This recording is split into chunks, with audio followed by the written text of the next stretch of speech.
Good morning, everybody. How are you all? I'm doing well. I'm Nupur. Welcome, everybody, to my YouTube channel, Nature at the Very Core of Science. I am continuing reading the story from the book, The Best Fight. So today I will be starting chapter 6. We have seen in the last chapter, chapter 5, that Old Wilson, the principal of the school, has given Jamie a detention, but it is a special type of detention. What happens at that time? Let's see. Jamie did not know what to expect on the first detention day. How could anyone make things better for him? Still, Mr. Wilson seemed so sure that they had important things to talk about. Jamie, you are really intelligent. You think clearly and you reason well. That's the first thing you should know. Anyone who knows you well can see that you are smart. But if you want proof, well, you know our psychologists did tests of your intelligence. Every time you came out smarter than most kids of your age. Jamie could not let him say that. How can I be smart when I can't read? The smart kids are like my friend Stephen. They learn to read without even trying. That's true, Jamie. Most smart kids do learn to read without trying very hard. But it doesn't always work out that way. Sometimes our brains let us learn some things easily and make us work really hard to learn other things. You've been able to learn most things pretty easily, haven't you? Jamie did not answer for a long time. He had never thought much about things he was good at. The reading burden made everything else seem unimportant. Well, he said slowly, I'm okay at science.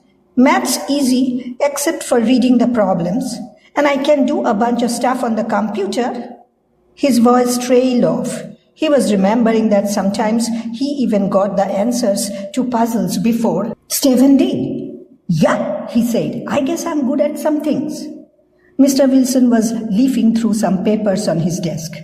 These are copies of all your reports, Jamie. Your math has always been good, and your teacher says you are showing a real talent for science. I'll bet your mom and dad feel proud of the way you can learn.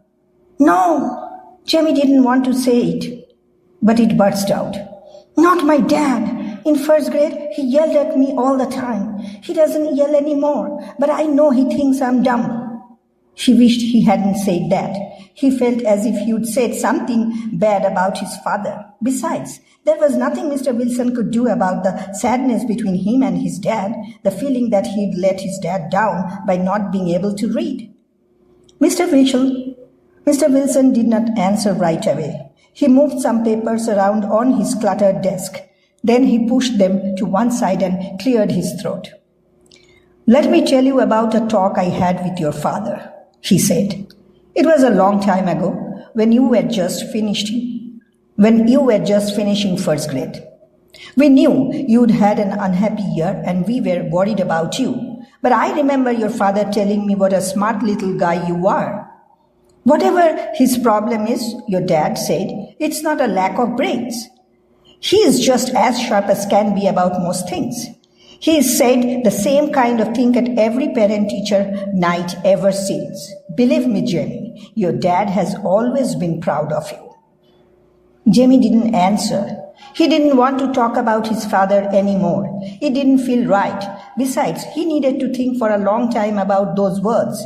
Whatever his problem is, it's not a lack of brains. Had his dad really said that?